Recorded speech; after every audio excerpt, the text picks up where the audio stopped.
Bu, dengar dulu. Kenapa Nabi bilang begini? Andai saja boleh manusia sujud kepada sesamanya manusia, maka istri saya wajibkan sujud depan suaminya. Dengar baik-baik, bukan Nas'at Latif bilang, Bu. Nabi, andai saja boleh manusia sujud kepada sesamanya manusia, maka kalian istri saya wajibkan cium kakinya itu suaminya. Kenapa? Karena ibu harus tahu, dosa ibu kami para suami yang tanggung.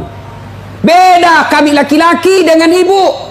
Ibu bikin dosa, ibu tidak puasa, ibu tidak sholat, meskipun suaminya ulama, suaminya penceramah, suaminya Senin Kamis puasanya, tahajud tiap malam, suaminya hafal Quran, tapi istrinya tidak baik agamanya. Kata Allah, ku ampusakum wa ahlikum narani. Kau suami, pimpin itu istrimu masuk neraka. Beda ibu-ibu, ditanggung oleh kami laki-laki. Suaminya tukang judi, suaminya pengedar narkoba, suaminya perselingkuh, suaminya pemakan haram, tapi istrinya istrinya baik, rajin sholat, taat sama suaminya, perintah suaminya diikuti. Meskipun suaminya bajingan, tidak ada urusan, suami masuk neraka. Nabi jelaskan kepada ibu, bu, lihat ini, kata Nabi kalau bahasa kita, bu, lihat ini 7 pintu surga, tadkhulul jannati bisalam. Silahkan ibu pilih mana pintu surga yang ibu mau masuki. Itu enaknya jadi perempuan, ditanggung dosanya sama laki-laki. Beda kami laki-laki, ibu tidak tanggung dosa kami. Maka ibu-ibu, yang pertama tujuan suami itu bukan cari nafkah. Ibu yang perlu cari dari suami bukan mendidik yang utama, tapi yang utama adalah cari ridhanya suami. Jangankan ibu keluar rumah, Senin Kamis saja diharamkan oleh Allah apabila tanpa izin suami. Saya ulang, jangankan keluar rumah, Senin Kamis ibu puasa sunnah tanpa izin suami, haram puasa itu, Bu. Contoh, pengantin baru, suaminya cuti 3 hari, istrinya langsung, bang, saya puasa Senin Kamis ya. Kata suaminya, saya sengaja cuti ini karena saya mau dapat jatah siang-siang. Tidak boleh ibu puasa tanpa izin, ya. Jelas? Jelas ibu? Jelas? Dengar lagi, ada orang bertetangga, marah ini tetangga, lapor sama Nabi. Apa pasalnya? Sakit ini ibu tetangganya, dia datang panggil anaknya, seorang perempuan, bu, ibu mamanya lagi sakit, datang ki pergi lihat ki. Apa kata ini ibu anaknya? Mohon maaf, suamiku pergi tugas, saya dilarang keluar rumah sebelum suami saya pulang.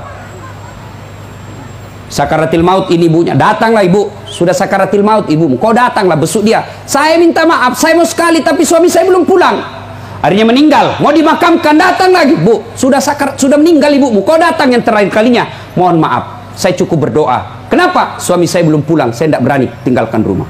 Marah yang manggil-manggil, dia pergi lapor sama Nabi. Ya Rasulullah, tetanggaku keterlaluan, dari sakit sakaratil maut sampai meninggal tidak datang lihat ibunya. Saya 3 kali datang memanggilnya. Kenapa kata Nabi? Dia dipesan sama suaminya, jangan keluar rumah sebelum pulang. Mendengar ini, apa Nabi marah? Subhanallah, Nabi justru menjelaskan, alhamdulillah diampuni seluruh dosa ibu yang meninggal karena punya anak yang taat sama perintah suaminya. Ada ibu-ibu Bayangkari begitu sih? Ada? Yang banyak saya lihat baru 10 menit pergi suaminya juga keluar juga dia, Pak. Dia tawaf satu komplek, dia keliling satu komplek. Masya Allah, ya. Alangkah bahagianya kita suami pergi menjalankan tugas sebagai aparat negara, lalu istrinya sholat duha 8 rakaat, selesai sholat duha dia kirimkan SMS suaminya, Pak, jangan menghalalkan segala cara, rezeki sudah Allah tentukan, meskipun bapak kejar kalau bukan rezeki bapak tidak akan masuk, tapi meskipun bapak tidak kejar setengah mati kalau rezeki bapak pasti masuk. Bapak jangan menghalalkan segala cara. Salam sayang selalu dari istrimu di rumah. Bahagianya itu suami kalau dapat SMS begini, bu, dia kasih lihat itu semua di kantor di polsek. Lihat kau istriku, istri yang soleha. Pernah SMS begitu suaminya, bu? Pernah? Paling SMS jangan lupa singgah beli gas. Masih baik kalau gas, kalau pembalut. Saya pernah rasakan ini, Pak. Saya pulang takziah malam-malam, tiba-tiba mamanya cek SMS, Ustadz habis pembalut. La haula wala quwata illa billah. Saya singgah di warung, saya berdoa mudah-mudahan tidak ada yang kenal saya. Begitu saya bayar, tiba-tiba ada ibu-ibu bilang, Ustadz beli pembalut. Langsung aku bilang, biar mi daripada saya melahirkan. Pak, Bapak juga jangan tipu suami istri. Pak, jangan pernah nipu istri. Alasan rapat, ternyata pergi merapat. Saya dipanggil komandan, ini namanya istri kasihan kalau sudah lapor, komandan, iya Pak silakan lari, ternyata pergi merapat. Pak, kadang saya ditanya, Ustadz kenapa pangkat golongan saya tidak bisa sekali baik Ustadz, rezeki saya bilang Bapak dosa sama istri. Gimana Allah mau bukakan pintu rezeki kalau orang yang setia menunggu Bapak di rumah Bapak khianati? Ya? Masih ingat waktu menikah? Apa kita ucapkan waktu menikah? Bapaknya bilang begini yang perempuan, saya nikahkan engkau dengan anak gadisku ini dengan mahar tunai karena Allah. Siapa yang kita jadikan mahar? Siapa yang kita jadikan jaminan?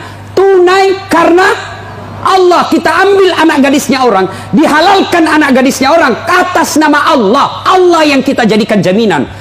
Kapolres saja Bapak jadi jaminan. Kalau Bapak salah gunakan, dipindah Bapak, Pak, kalau perlu dipecat. Saya atas nama Kapolres ini diminta untuk, padahal itu bohong. Marah Kapolres, Pak. Apalagi Allah. Maka Bapak kalau sengsara hidupnya, susah rezekinya, koreksi. Mungkin Bapak terlalu banyak mengkhianati istri. Gimana Allah mau bukakan pintu rezeki? Kalau istri suka marah-marah, Bapak, kalau istri suka marah-marah, rumusnya diam. Jangan kalau istri marah minta penjelasan, lebih diam. Kalau perlu makan obat tidur. Karena itu perempuan kalau dia sudah marah dijelaskan, tidak jalan otaknya, Pak. Apalagi kalau dia bilang pokoknya sudah diam saja, Pak. Dijelaskan tidak masuk akal, sudah dijelaskan tidak ungkit lagi yang 10 tahun yang lalu. Kenapa dulu? ini semua ini. Sudah lewat 7 tahun masih tidak ungkit-ungkit lagi. Pada dia bilang sudah berhenti mak, bertengkar itu dulu. Maka lebih Bapak minum obat tidur. Kalau dia ngomel, Pak, maklumi saja. Kenapa? Dengar baik-baik. Ada sahabat Nabi, waktu itu Umar bin Khattab presiden, suka ngomel dan marah istrinya. Maka suaminya mau lapor sama Umar supaya dipanggil, dimarahi sama Umar presiden. Begitu dia mau lapor sama Umar, dekat dari rumah Umar, dilihatnya Umar juga dimarahi sama istrinya. Pulang dia bilang, presiden aja dimarah, pulang dia. Besok ketemu sama Umar, ya Amirul Mukminin, saya lihat Anda kemarin marah-marah sama istri, diam-diam saja, senyum. Dengar bapak-bapak, dengar para lelaki. Apa jawaban Umar? Begitulah cara saya berterima kasih kepada istriku yang telah hamil, melahirkan dan menyusui anak saya. Jangan lupa subscribe, like, and share.